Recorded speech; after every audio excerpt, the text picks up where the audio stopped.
Bien. Donc on est assez privilégié cet après-midi puisque on a une thématique qui quand même nous a occupés les uns et les autres, à la fois en France, mais peut-être un petit peu au-delà de nos frontières, hein, les classes moyennes. Est-ce qu'on les a oubliées? L'actualité nous l'a rappelé d'une manière assez récurrente pendant 28 semaines d'affilée, donc on sait qu'il y a un vrai sujet. Ce sujet, évidemment, va être traité, et là encore on est extrêmement chanceux parce qu'on a un panel qui, je crois, correspond absolument à la thématique que les organisateurs nous ont proposée, donc tout va pour le mieux en notre affaire. Donc cette question des classes moyennes, qui est certainement l'une des plus pertinentes actuellement, celle sur laquelle les réflexions fusent de tous côtés, est-ce que leur présence massive, hein, pour ne pas dire hégémonique sur les ronds-points, et aujourd'hui a une vraie signification, ou est-ce que c'était simplement une irruption? Est-ce que c'est le sentiment d'un abandon? Est-ce que c'est le sentiment d'une maltraitance sociale? C'est des questions que, évidemment, beaucoup d'entre nous nous sommes posées. Est-ce que c'est une crise de transition? Est-ce que c'est beaucoup plus largement une crise du monde du travail? Est-ce que sociologiquement, les populations se pixelisent à ce point que plus personne ne rentre dans le cadre et que les liants, les passerelles font que... est-ce qu'il faut parler encore de classe moyenne ou des classes moyennes? Bref, vous le voyez, les thématiques sont extrêmement larges. Elles concernent, évidemment, je ne sais pas si les 2 sur 3 de Valéry Giscard d'Estaing de l'époque sont toujours d'actualité, mais en tout cas, elles concernent un bloc central d'une société comme la société française. Et donc, c'est de cela dont nous allons débattre, et c'est Akiko Suwa-Ezaiman qui a vraiment structuré cette session, et elle l'a fait avec le concours de Guy Ryder, qui est à mes côtés. Alors vous verrez au fur et à mesure leur responsabilité apparaître. Il est de l'Organisation internationale du travail. On a aussi Monica Keiser, qui est de l'OCDE, Thierry Pech de Terra Nova, qui est depuis très peu de temps coprésident de la Convention citoyenne sur l'environnement. Donc on va parler dialogue. Vous pourrez dialoguer avec lui, bien évidemment. Kevin Snyder, qui est de McKinsey, et puis Robert Leblanc d'Aon. Donc vous voyez qu'on a là des personnalités qui sont dans vraiment le cœur de notre dossier. On va faire le maximum pour que vous puissiez avoir la possibilité de poser toutes les questions que vous souhaitez, et comme ça, on va établir ce dialogue entre vous. Voilà. Akiko, peut-être peux-tu planter pour nous un petit peu le cadre qui a mené et qui a conduit, qui a structuré ta session. Merci. Alors, merci. Bonjour à tous. Alors, revenons, si vous voulez bien, tout d'abord sur le concept même de classe moyenne. Classe moyenne, c'est un paradoxe, voire pour ceux qui se rappellent encore leur cours de français, un oxymore, qui juxtapose une notion économique fondée sur le revenu, c'est-à-dire un flux monétaire continu, homogène, et une notion sociologique, celle de classe, qui insiste au contraire sur ce qui définit un groupe.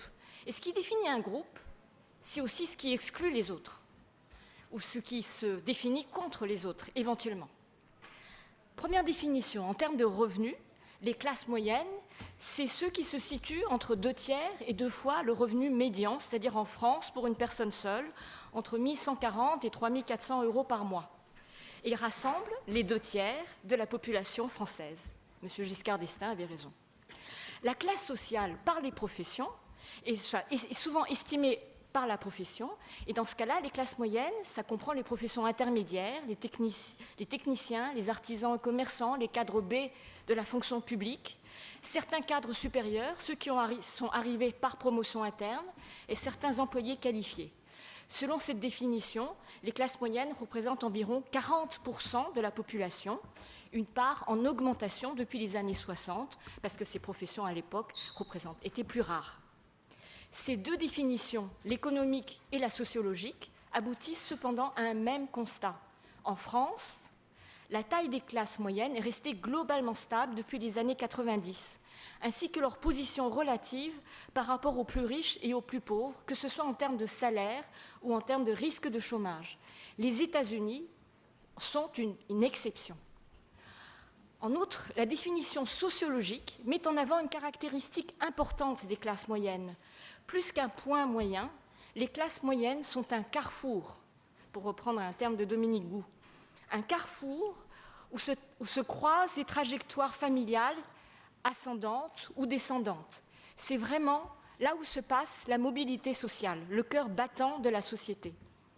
L'ascenseur social serait-il en panne? Pas vraiment. Il semble que, selon l'INSEE, pour plus de 40% des gens qui sont dans des professions intermédiaires en 2015 estiment que leur profession est plus élevée que celle de leurs parents. Et 24% pensent que leur statut est abaissé. Donc, c'est un peu à la grosse, mais donc l'ascenseur social a l'air de fonctionner encore. Donc, comment comprendre le malaise actuel? Donc, ça va être le sujet de cette session avec vous. J'avancerai 2 points pour lancer la discussion. Le premier point, c'est que la crise des Gilets jaunes a commencé autour du rôle de la voiture en zone périurbaine. Dans une vision de classe, les objets comptent parce qu'ils symbolisent et soutiennent un mode de vie. La logique économique sur laquelle est fondée notre redistribution sociale, c'est transférer des euros, de nouveau du revenu, un flux monétaire continu et homogène. La redistribution n'est donc pas très bien armée pour traiter d'objets statutaires dont l'utilité est spécifique à son propriétaire. Deuxième point, peut-être qu'il faut chercher aussi une des raisons du côté non pas de la classe moyenne elle-même, mais du côté des pauvres. Depuis la crise, en effet, ce sont les pauvres qui ont décroché par rapport au reste de la société. Ce qui veut dire que pour les classes moyennes, la mobilité descendante fait encore plus peur qu'avant. Aussi, les classes moyennes, longtemps ce carrefour social, peut-être qu'ils sont en train de devenir une classe, tout simplement, et qui essaie de préserver ses acquis, son statut. Alors, faut-il que la protection sociale se ressente vers ces classes moyennes? Faut-il pas, au contraire, qu'elle continue à essayer d'aider les pauvres à s'en sortir? Merci Akiko. Donc on a déjà quand même une première analyse, une première vision de ces fameuses classes moyennes. Finalement, c'est un peu, pour beaucoup d'entre nous, en tout cas, je me mets là-dedans un peu le monstre du Loch Ness, c'est-à-dire qu'on le voit tout le temps, mais on ne sait pas vraiment où il est. Et donc là, on commence à mieux cerner le dossier.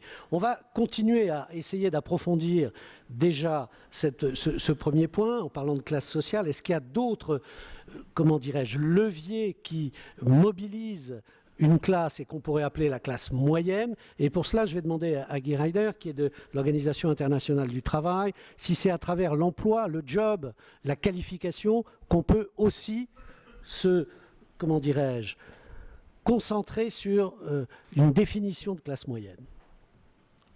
Yes, I think je vais parler en anglais. There's something very interesting about the increasing debate about the fate of the middle class, and at the same time the absence of any type of discussion about the working class, whether the working class has ceased to exist, whether it's become not an interesting subject of discussion. The question of the working class is actually interesting because it's relatively easy to define if you do it in terms of working relationships and relationship to labour markets. So there's a question of definition. I'm not going to go further into the question of definition of the middle class because I'm not quite sure where I would go to on that. But let's just look at some of the facts in the world. We talk a lot, do we not, about the rise of the global middle class. I think it is well accepted that if you look globally, you have a bigger middle class in the world today than you've ever had. And if you look at the global income distribution, it's true that the world has become less unequal, somewhat counterintuitively. It's become less unequal. But that tendency coexists with the fact that practically every country on earth is becoming less equal. So you have these two coexisting, apparently but not really contradictory phenomenon, which leads to this, the conversation between the economist who says the world is becoming less unequal and the citizen who says, well, not where I live, because where I live, and my experience is, and my perception is of greater inequality. That's the first point. The second point is this growing inequality, and I use this inequality as a proxy for the condition of the middle class, is it to be considered a problem? The answer is, I think, yes. The international community has identified current levels of inequality as a problem and has committed itself to reduce inequality. have a look at the UN 2030 Sustainable Development Agenda. It's a problem because it is recognized now, levels of inequality are recognized as being a brake upon potential for job creation and of economic growth. Don't believe the ILO refer to the International Monetary Fund in this regard. It's become a social problem and has been for a very long time. And now we see it's become a political, I would say, problem as well, because the middle class, if you wish to call it that, is actually making its views felt at ballot boxes and in the street or at roundabouts in respect of the continuing apparent incapacity of policymakers to reverse growing inequality. And the facts are, and the ILO published just yesterday, some of the figures, the percentage of global income that goes to the middle class, defined as the middle 60% of workers, is continuing to decrease, and to decrease fairly substantially. So despite the recognition of growing inequality and the pressure on the middle class as a problem, policy making is not addressing the problem continues to get worse. And there's really very little worse in terms of political credibility than recognizing a problem, making a commitment to do something about it, and then failing. And that's what we're living through at the moment. Does a lot of this originate in labour markets in the world of work? Absolutely yes. Growing inequality, the squeeze on the middle class, is a result of what happens in labour markets very largely. And the interesting thing is, I think, that we know very well what the labour market policy instruments are to tackle inequality. And they're called collective bargaining, they're called minimum wage policy, they're called social dialogue, they're called progressive fiscal stances, and a few other things as well. So the idea that we don't know what to do about this, I think, is a mistaken one. The question is, do we have the political will and wherewithal to do something? A last word, looking forward, not backwards. The ILO, you may know, is celebrating its 100th birthday. We've dedicated that to looking at the future of work.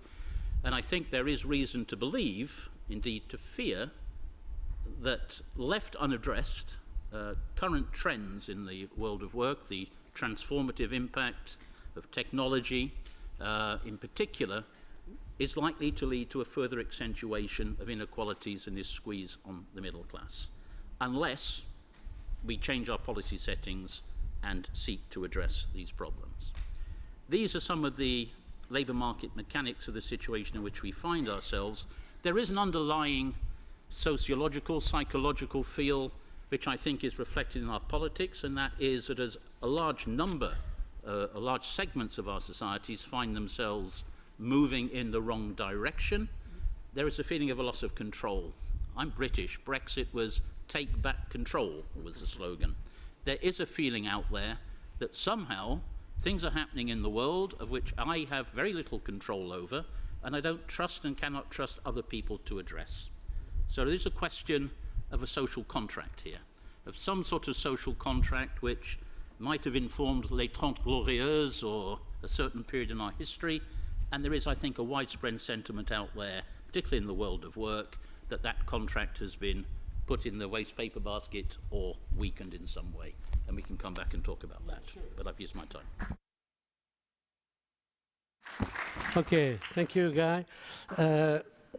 On vient d'évoquer, Guy vient d'en évoquer plusieurs, mais il y a toute une série de mécanismes du marché du travail qui manifestement ne sont pas adaptés à la situation. En tout cas, les décisions qui sont prises sur ce marché du travail ne poussent pas les salariés vers un optimisme béat. On connaît les outils, nous dit-il, et puis il y a la réalité des chiffres que nous proposent certains économistes, et puis il y a la perception. Donc, on va parler de tous ces chiffres avec Monica Geyser. Vous êtes à l'OCDE et vous regardez une vingtaine de pays les plus industrialisés du monde. Donc vous avez une vision panoramique. Comment ça se passe? Est-ce que c'est un dérapage? D'abord, est-ce qu'il y a un dérapage? Et si ce dérapage existe, est-il global? Ou est-ce que c'est quelque chose qui est très spécifique à certains pays? Thank you very much. I was speaking in English as well. what we're doing at the OECD is looking at inequality and social mobility and middle class, and we've done this for the past 30 years, and we've been calling attention to this, and it took a while, but now I think the idea of inclusive growth, which we started putting forward in a rather forceful way, has been accepted all around the world, which is very good news. What we're seeing is that there's a hollowing out of the middle class.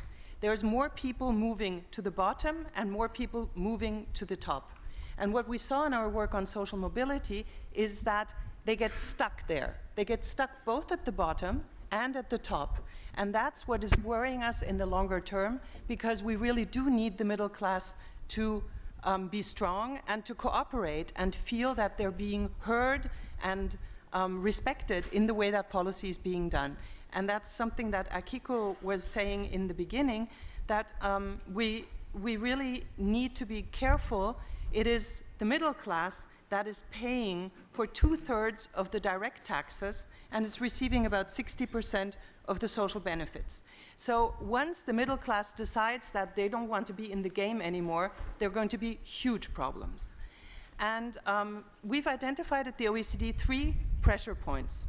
The first pressure point is, again, this was already said before, increasingly people are seeing the system, both the economic system but also the social protection system, as something that is unfair.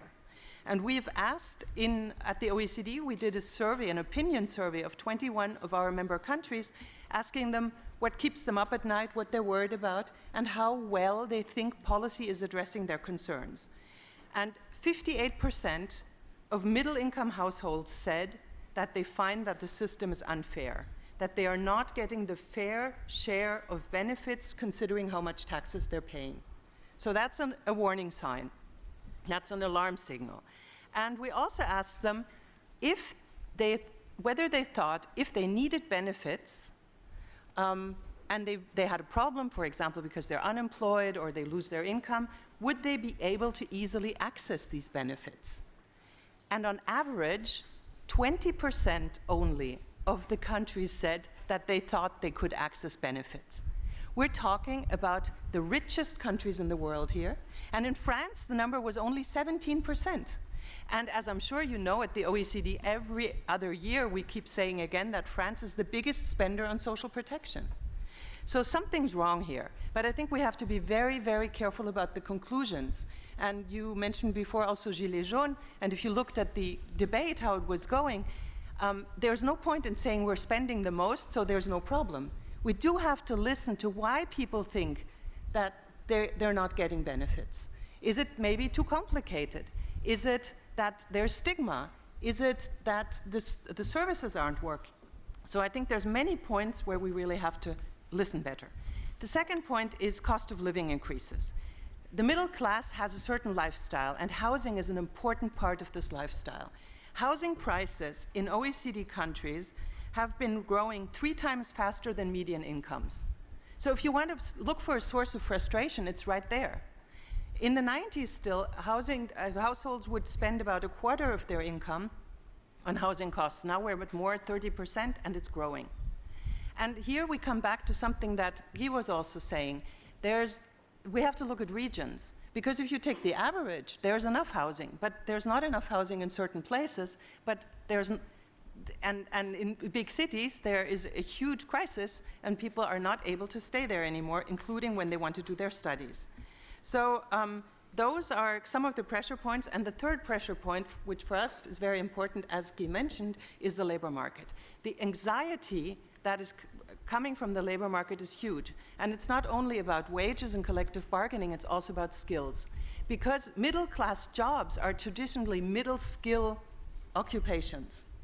And we see a polarization with digitalization happening where there's low-skill jobs being created and very high-skill jobs. But the middle-skill jobs are those that are less created now already and are at a much greater danger of automation than the other sides. So those are the 3 pressure points I wanted to mention, and in the discussion I'm happy to say what we think we can do about this. Okay, thank you. Yes, we are eager for your solutions. Eh bien, on voit bien quand même qu'un système jugé inéquitable, des coûts contraignants, notamment celui du logement, et puis cette anxiété vis-à-vis du marché du travail. Donc on va voir maintenant avec Kevin Snyder comment, d'ailleurs, si l'Europe est un cas isolé, un continent qui est non pas à la dérive, mais seul, puisque vous avez une profonde connaissance à la fois des États-Unis, bien évidemment, mais aussi de l'Asie où vous avez longtemps travaillé. Est-ce que d'abord ce concept de classe moyenne existe partout ou est-ce que c'est simplement nous, les Occidentaux, qui faisons une transposition vers ces deux univers du concept de classe moyenne? Et s'il existe, comment évolue-t-il aujourd'hui? No, well, I do think it exists everywhere. I'm going to switch to Scottish. You've just had English, so we're going because you said Loch Ness. You talked about Yeah, Nessie. sure, yeah, right, sure. Now we're going to go and That's find right. Nessie. Et at the end, whiskey. And at the end, whiskey? Yeah. Okay. I think in this room that would be good right now. Keep fanning, by the way. It helps a lot if you just, all of you. A few thoughts. First and foremost, the concept of the middle class, I think, is universal. The challenge is that the context in which we're talking about the middle class is not universal. Guy made a point which I would just underscore. In many ways, the world is more equal than it has been in the past. If you just look at the headline numbers and you just looked at what has been going on, you would find that actually the relative gap between the so-called emerging countries and the developed countries has narrowed. And it's largely narrowed because there's been creation of a whole group of middle-income consumers, largely in China, largely in India, who have entered the market and have started to spend. And that is why, actually, there are 1.3 billion more middle-class people, if you define it as those with disposable income, over the next 10 years than there are today. And that's a huge number. But just as that is happening, what Guy said is also true, that within any given country, the inequality has become far more significant. And therefore, I think actually you end up saying that the problem is universal. The difference, and I'm actually going to put the numbers to one side, much as I love numbers, and instead I'm going to refer you to a book. It's an American book. You talked about America. Is that okay? Yeah, We're okay in France Let's talking go. about America. And the book is called Hillbilly Elegy. Hillbilly Elegy. I'm not a hillbilly, but apparently I should be. I grew up in Glasgow.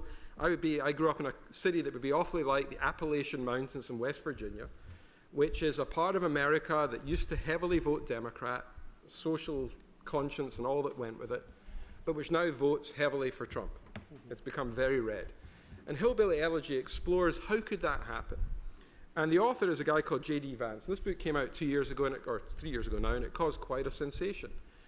And at its core, it had two phrases which stick in my mind and I think explain partly why what we're having now is such a disagreement around what we do and why it's become so emotional. And he said, if you believe hard work pays off, then you work hard.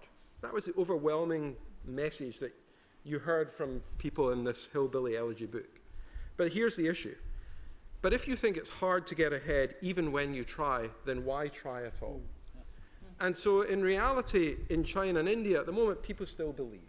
They still believe to a large extent that if you try hard, the rewards will come. I think what is happening is that basic belief, which underpins much of what the middle class has always stood for, no longer is widely held. No longer is widely held. And it's not widely held for a number of reasons, which I think you can then turn to the numbers in The Economist to understand.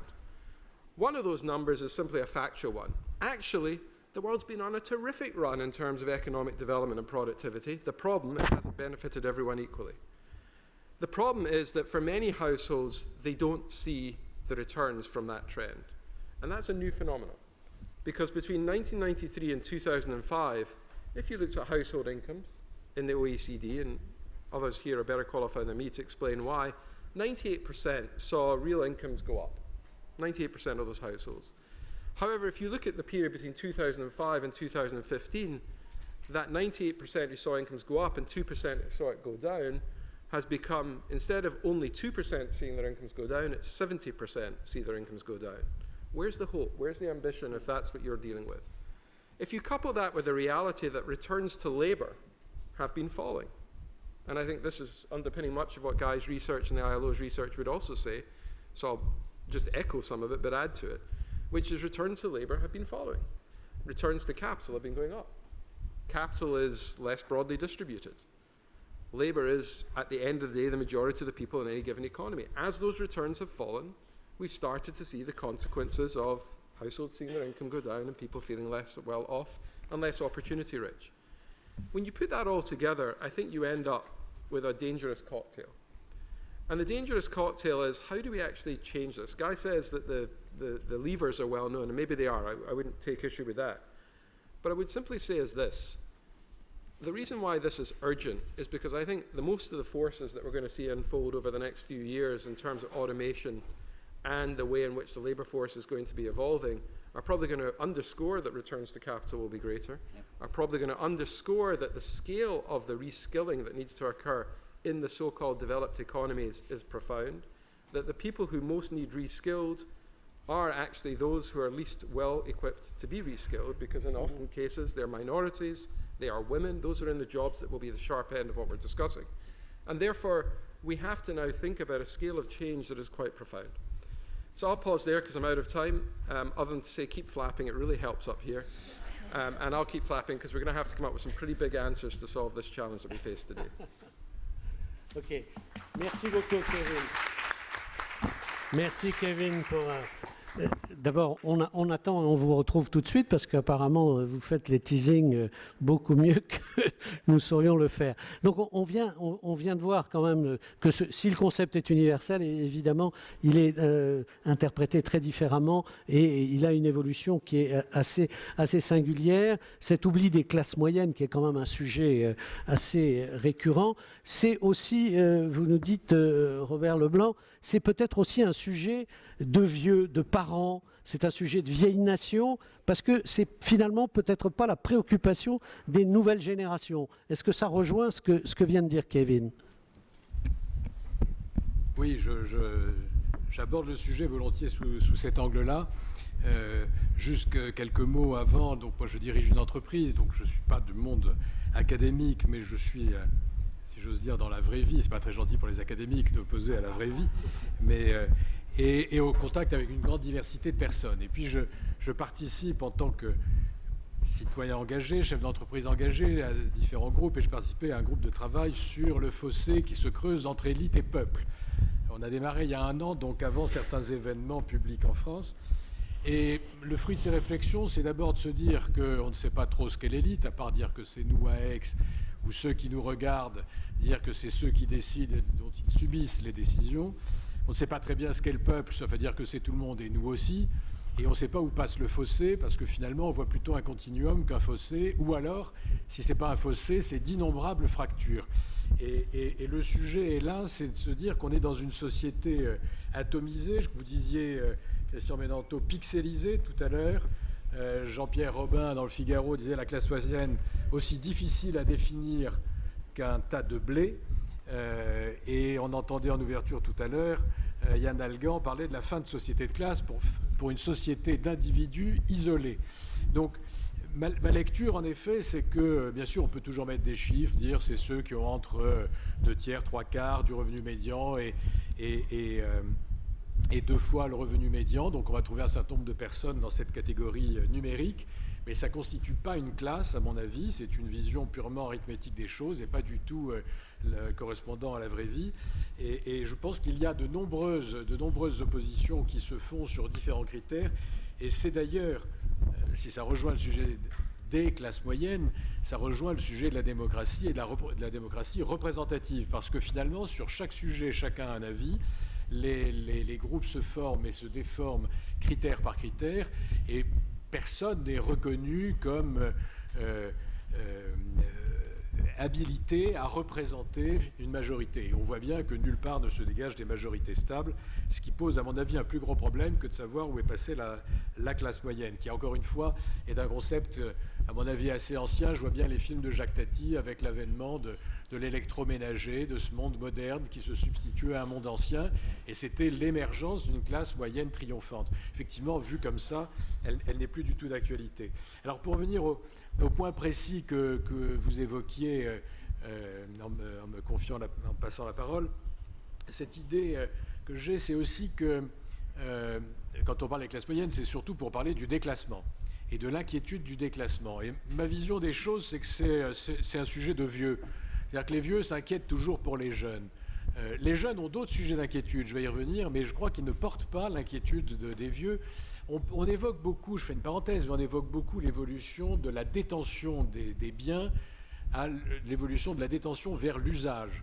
Et en fait, aujourd'hui, je suis frappé que peut-être qu'il est plus difficile, et encore je ne sais même pas si c'est le cas, mais admettons qu'il est plus difficile d'accéder à la possession d'un certain nombre de biens, mais en réalité, ce qui pourrait être vu comme un déclassement en disant, vous voyez, il n'y arrive plus alors qu'on y arrivait, n'est pas un sujet dans la mesure où ce qui compte, c'est pas de détenir ces biens, mais d'en avoir l'usage. Deux, trois exemples. On parle du partage de voitures. Blablacar change complètement les choses, même s'il faut bien que quelques-uns en achètent pour que les autres puissent venir dedans.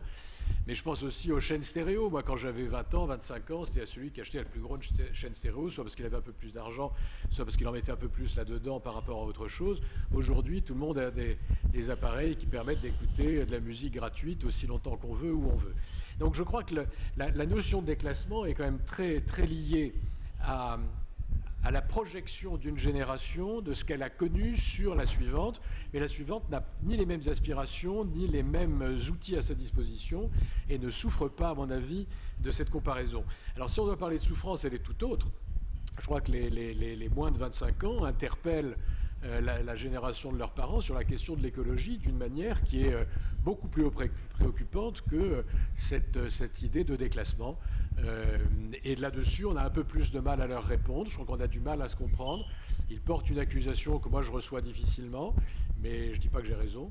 Et en tout cas, là-dessus, il y a une inquiétude qui mérite certainement un regard beaucoup plus attentif. Et juste pour finir, puisque le thème c'est la confiance, je crois que ce qui est important, c'est que chacun s'exprime. Ça a été dit d'ailleurs dans l'amphi tout à l'heure. C'est pas uniquement que les élites écoutent le peuple. Pardon, c'est pas uniquement que les élites enseignent le peuple. Je l'ai encore entendu d'un certain nombre de personnes qui se placent du côté d'élite en disant il faut qu'on explique. Oui, ça fait pas de mal d'expliquer, il faut aussi écouter. Voilà.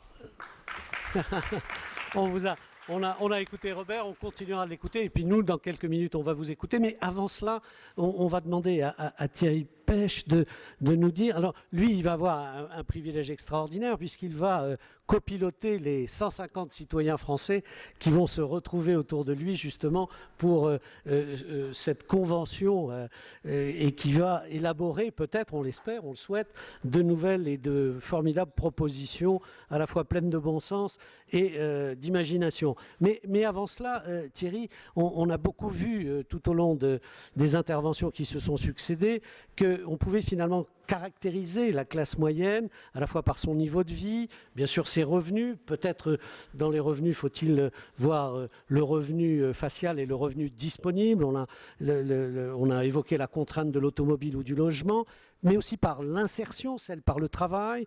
Et puis, il y a des sujets qu'on n'a peut-être pas trop évoqués. Il y a l'insertion culturelle, il y a aussi peut-être l'éloignement spatial, et puis la participation démographique. Donc, comment est-ce que vous, et je sais que Terra Nova, vous êtes très présent, a beaucoup travaillé là-dessus, comment est-ce que vous voyez cette évolution ? Merci. Merci d'avoir dit un mot de la Convention citoyenne. Je ne suis pas venu en parler. Mais elle suppose non seulement que... il y aura peut-être des gens dans la salle qui seront voilà, participants, sait-on jamais. Elle suppose non seulement qu'il y ait de la confiance dans la société, mais aussi que les élites fassent confiance à la société. Souvent, on pose la question de la défiance depuis le haut, en regardant le corps de la société, et on dit, oui, les gens n'ont plus confiance, et notamment dans leurs représentants. Mais leurs représentants ont-ils confiance dans les citoyens ? C'est une autre question qui mériterait d'être posée. Alors, vous me lancez sur beaucoup de terrains à la fois, Christian, et en écoutant nos camarades aujourd'hui qui ont parlé avant moi, j'ai envie de faire un petit excursus historique. La notion de classe moyenne a préexisté à toutes ces définitions économiques et sociales. Elle était d'abord une notion politique. Aristote parle de classe moyenne, Montesquieu parle de classe moyenne, les révolutionnaires parlent de classe mitoyenne. Et que disent-ils exactement? Ils ne décrivent pas la société en termes de revenus, ils ne la décrivent pas en termes de qualification, ils n'ont pas une lecture matérialiste de la société. Ce qu'ils disent simplement, c'est qu'un régime politique ne peut tenir que s'il y a au milieu de la société un groupe qui a confiance, qui n'est ni trop riche pour être le défenseur des intérêts pécuniaires, ni trop pauvre pour verser dans la démagogie. L'idée de la classe moyenne dans cette histoire conceptuelle, politique, c'est l'idée d'une classe de stabilisation du pouvoir, de la cité. Et au fond, quel que soit le visage qu'ont pris les classes moyennes, et elles en ont pris beaucoup, vous savez, la bourgeoisie libérale de la monarchie de Juillet et la classe moyenne de son époque. Les premiers emplois intermédiaires des grandes bureaucraties privées et publiques de l'ère industrielle à la fin du 19e siècle inventent leur classe moyenne. Marx dit « ça ne marchera pas », Jaurès dit « ils tomberont dans le prolétariat », et le roi de Beaulieu, économiste libéral à l'époque, dit « pas du tout ». De nouveaux emplois sont en train de voir le jour. Et puis il y a la classe moyenne salariée qui voit le jour juste avant la Première Guerre mondiale et juste après en Allemagne, et qui, parce qu'elle va être laminée par l'hyperinflation d'après-guerre, va faire le lit du parti nazi en Allemagne. Et donc vous avez une très longue histoire de ces classes moyennes. Et aujourd'hui, au fond, si on écoute Aristote, si on écoute Montesquieu, elle est où cette classe moyenne de stabilisation du pouvoir, de pacification démocratique? Eh bien, si on veut la repérer, il ne faut pas l'appréhender à partir des revenus, c'est utile, mais c'est évidemment très imparfait, ou à partir des qualifications, ou à partir de je ne sais quel outil économétrique. Il faut essayer de l'appréhender à travers une philosophie sociale et un mode de vie. C'est comme ça qu'elle se comprend d'ailleurs. Quand vous demandez aux gens s'ils appartiennent aux classes moyennes, y compris ceux qui par leurs revenus n'en sont pas, vous diront oui, on est des classes moyennes, en très grand nombre. Bon. Et qu'est-ce qu'ils veulent dire? Ils veulent dire par là qu'il y a un ethos social partagé entre eux qui repose sur une idée très simple. C'est que si le monde est bien fait, si le système est à peu près juste, eh bien, il récompensera le travail, l'épargne et le mérite. Il récompensera la vertu, comme dit Serge Bernstein dans un très beau texte à propos des classes moyennes. C'est ça la philosophie sociale des classes moyennes. C'est l'idée d'une société fluide dans laquelle on peut bouger et dans laquelle l'ascension sociale est la récompense d'un mérite, d'un effort, qu'ils prennent la forme de l'épargne ou du travail. Et c'est cette idée-là qui est en crise dans beaucoup de milieux, disons, des professions intermédiaires, si on voulait le dire dans les termes de l'INSEE. Par exemple, parce qu'on ne croit plus beaucoup au rendement des diplômes, à tort. On sait bien que si on n'a pas de diplôme, la vie est beaucoup plus difficile. Mais beaucoup de gens aujourd'hui, dans le cœur de la société française, pensent que le système risque de faire de moins en moins de gagnants parce que l'effort est de moins en moins récompensé, l'effort des études, l'effort du travail, etc. Ensuite, c'est un mode de vie. Un mode de vie qui s'est caractérisé à partir des années 60 par le culte de la maison individuelle, le culte de la voiture, la recherche du salariat et bien sûr la participation à la société de consommation. Ce modèle d'organisation de la vie, qui peut paraître presque évident parce qu'on a grandi dedans, on vit dedans, est une parenthèse historique relativement courte. Il a vu le jour, il a commencé à voir le jour à la fin des années 50 et d'une certaine manière, il arrive peut-être à son climax aujourd'hui. Ce modèle de vie, il a notamment pour caractéristique d'avoir une emprise territoriale extrêmement vaste et coûteuse en termes de ressources. Ce qu'ont dit les Gilets jaunes, par exemple, ou ce qu'ils ont révélé, c'est précisément le coût de ces mobilités, si on voulait les résumer aux choses les plus objectives de leurs propos. Bon, le coût des mobilités. Vous savez qu'en France, il y a à peu près 30 ans, 40 ans, la plupart des Français vivaient dans la commune où ils travaillaient dans la commune où ils vivaient. Aujourd'hui, vous en avez entre 60 et 75% qui travaillent dans une autre commune que celle où ils vivent. Et donc, ils prennent leur voiture et ils se déplacent de plus en plus. Bon, ce modèle d'organisation territoriale, il est probablement arrivé à son terme, d'une certaine manière. Bon. Je termine parce qu'on me dit que le temps est écoulé, il y aura encore beaucoup de choses à dire, mais je voudrais juste attirer votre attention sur le fait que j'ai brossé un panorama historique très très rapide. À chaque fois que les classes moyennes ont connu une crise importante, ça s'est assez mal fini. Donc, Beveridge, à la fin de la Seconde Guerre mondiale, disait « la guerre a donné de l'importance aux gens ordinaires ». Et on a fait le welfare state keynésien. Quelle est la politique des gens ordinaires pour demain qui soit cohérente avec la transition écologique qui nous attend? C'est, à mon avis, la grande question des décennies qui viennent. Merci de votre attention.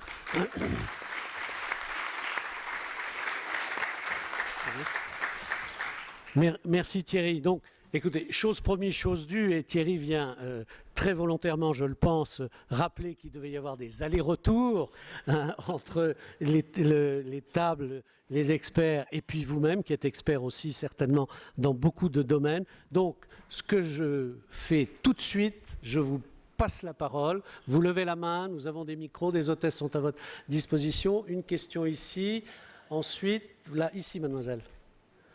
Voilà. Voilà. Ayez la gentillesse de vous présenter et puis de poser une question.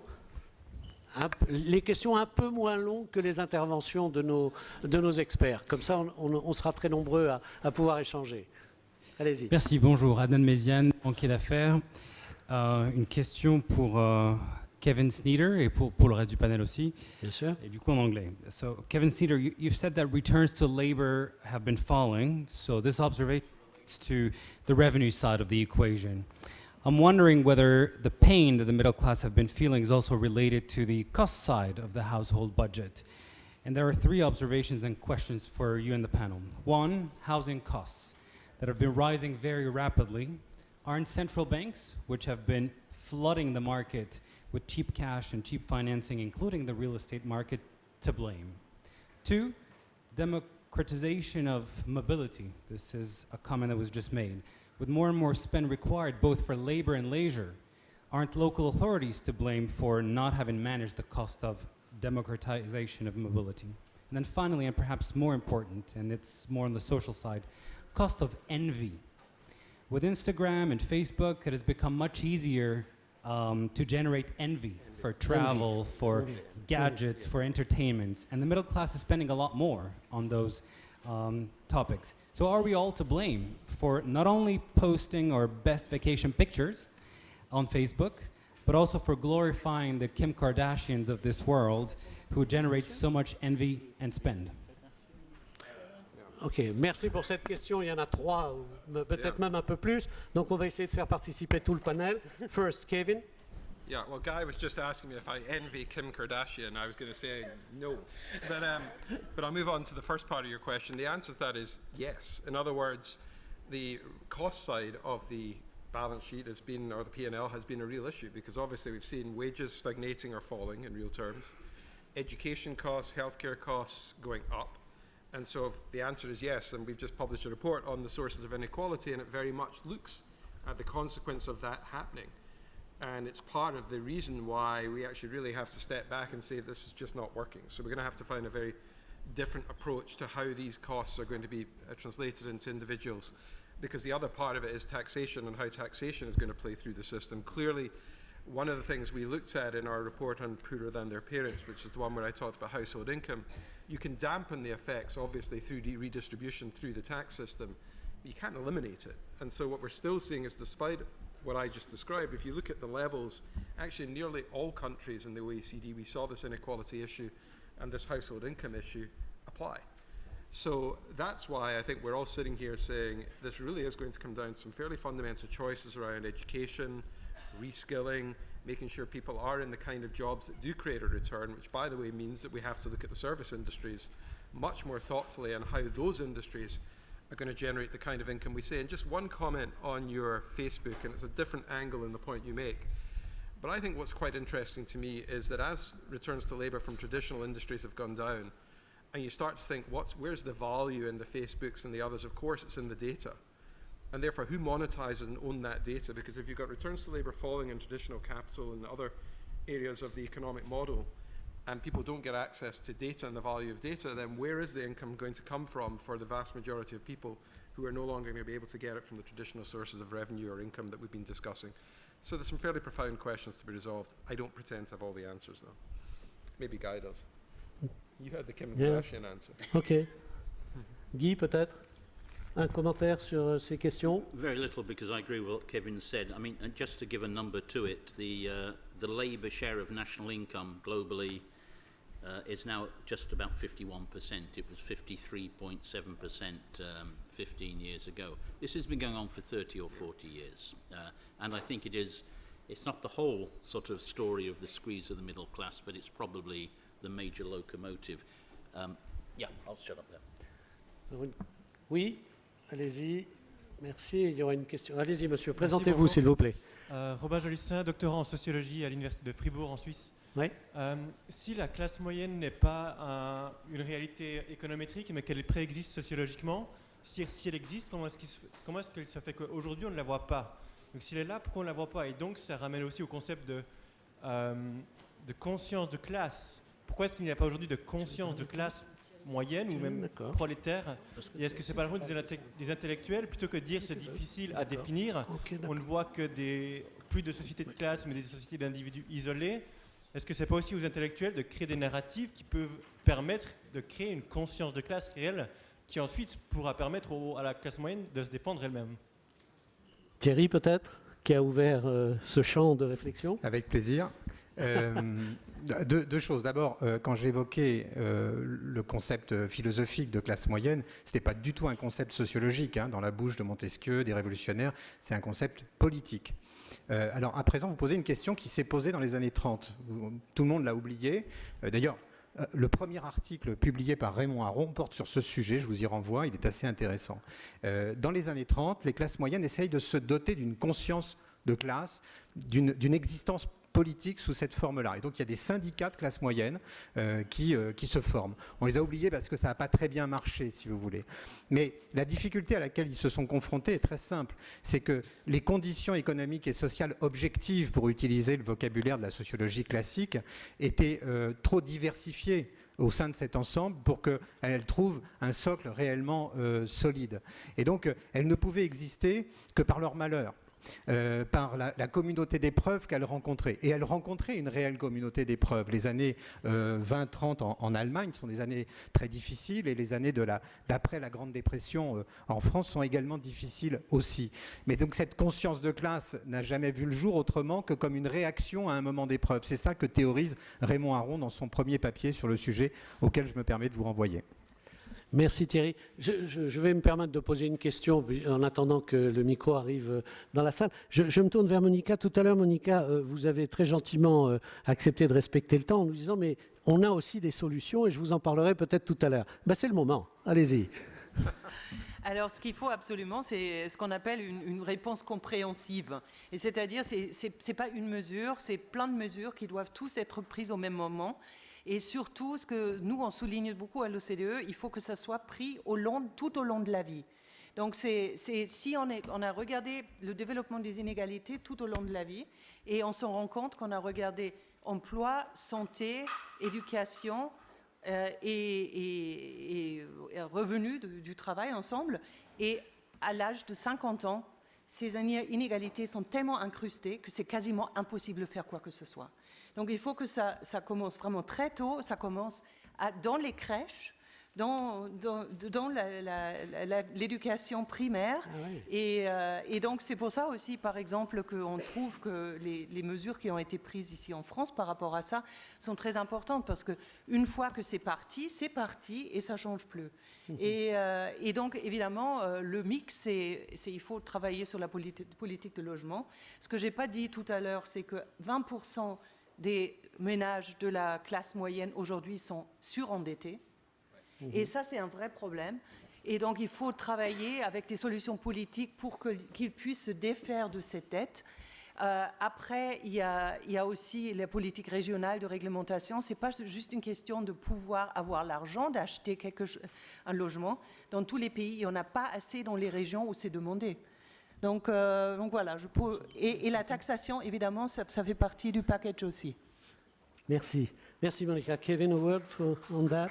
I mean, I would just say, look, I think business has a big role to play here too, because I think at the end of the day, the incentives under which business operates at the moment, some of them are remarkably short term, and they favour traditional sort of returns to capital. I think it'd be very helpful if actually there were real incentives around reskilling workforces, retaining workers rather than necessarily trying to just hire people straight out of school that you're going to train up. But what about the 40-somethings already in employment? And I think it's therefore very important that we have a hard look at the incentives under which business operates, and that includes things like reporting and the way in which business reports, because the frequency with which reports drives short-termism. There's a whole series of things which I think governments need to do to create a framework in which employment and the contract between employers and employees reflects some of the changes we've been discussing, and I don't think that's happening fast enough at the moment. Merci Kevin. Une dernière question. Nous allons, dans les 3 minutes qui viennent, tous nous libérer, aller à l'ombre et chercher un petit coin de fraîcheur. Mais nous sommes encore à votre disposition pendant... Oui, madame, pardon, ici, s'il vous plaît. Bonjour. Ma question est relative au modèle auquel les populations peuvent s'identifier, qui a été très bien décrit par le responsable de Terra Nova. Est-ce que vous ne pensez pas qu'une partie dans la réponse est plutôt de la réponse est dans le fait qu'on ne voit pas les classes moyennes au niveau global, évidemment, mais on peut peut-être les identifier dans des territoires, dans des villes, dans le sens où, quelque part, il y a une partie des solutions qui se fait à la racine par des volontaires qui décident de vivre un petit peu autrement. Et est-ce que finalement, cette question sur les classes moyennes n'est pas une question très violente par rapport à la globalisation et l'idée d'uniformiser la consommation à travers une croissance globale des entreprises? Est-ce que finalement, voilà, c'est un peu ça ma question. Oui. Alors, qui souhaite prendre cette question très pertinente et qui nous interpelle tous, parce c'est un des thèmes qui est revenu ces derniers mois à travers beaucoup d'analyses et de discussions. Un volontaire? Moi, mais je vais en désigner un, puisque c'est ça. Ça va être Robert qui va répondre à cette question. Merci. Moi, je retiens dans la question le mot de globalisation et à opposer à ce qu'on a dit sur pixelisation, fragmentation, éclatement. C'est-à-dire qu'on a d'un côté, en effet, cette globalisation où on est tous dans un même grand bain mondial, où les marchés sont mondiaux et le marché du travail est mondial. Et effectivement, de ce point de vue-là, tout à l'heure, je contestais l'idée du déclassement, mais de fait, quand un ouvrier français est en concurrence avec un ouvrier d'un pays à bas coût, oui, et il l'est de plus en plus avec la globalisation. Donc le sujet est posé par la globalisation. Mais moi, ce qui me paraît important, c'est encore une fois cet aspect, bien que je ne sois pas sociologue du tout, mais cet aspect sociologique qui est de parler de la classe moyenne, même si on dit les classes moyennes, c'est un sujet sur lequel je ne suis pas confortable du tout. D'abord parce que je crois que personne ne dit je suis la classe moyenne ou je suis de la classe moyenne, et parce qu'il y a cet éclatement. On n'a absolument pas prononcé le mot réseau social de toutes nos interventions.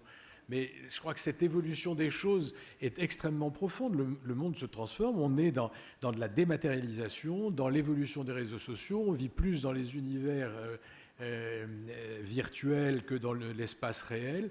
Et tout ça, à mon avis, fait que la recherche de la classe moyenne, et que vous évoquiez comme la classe de stabilisation, je pense qu'en tant que stabilisateur, il ne faut pas rêver, elle n'est plus là.